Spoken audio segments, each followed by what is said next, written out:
ישראל, במגדל העמק ובתל אביב, ברחובות ובבני ברק.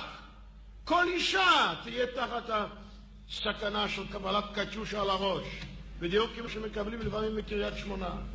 וזה מייעץ לי, הצ'אנסלר הגרמני, הוא יודע מה ביטחוננו ואני לא. אני הופקדתי על ידי העם לשמור ביטחונו. זו חובתי הקדושה.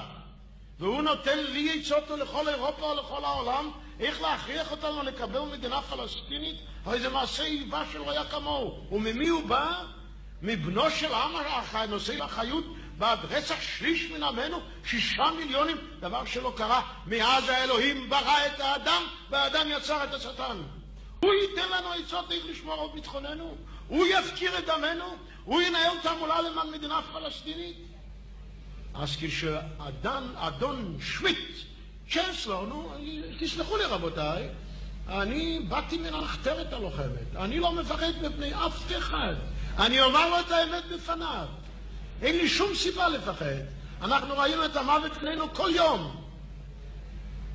אז כשהוא אומר דברים כאלה אני לא אשיב לו? אינני יודע מה שקרה עם עמי, אינני יודע מה שקרה עם משפחתי, אינני יודע מה שקרה עם אחותיכם ואחיכם? מה, אינני יודע? הוא אחרי כל אלה יאמר לנו תקימו מדינה פלסטינית? כלומר, תעמידו את 3.5 מיליון היהודים בארץ ישראל בסכנת מוות וכיליון? ואני לא אשיב לו? לא שיבותי לו. כמו שצריך ידידי. אני לא מוותר אפילו על מילה אחת ממה שאמרתי. ואם יש כמה יפי נפש שככה יכולו להקם את האף שלהם, יהיה להם אף עקום.